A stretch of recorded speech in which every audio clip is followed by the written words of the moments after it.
Okay, we're rolling. All right, this is Nora, my granddaughter, and we're making Days for Girls liners and pads.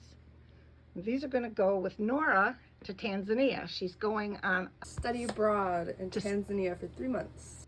And I'm sewing too. Over here on this side, she's using the little Singer featherweight, and I'm using the Janome. And we're sewing Days for Girls pads that are going to go to Tanzania with her. And you're studying wildlife conservation. Yes.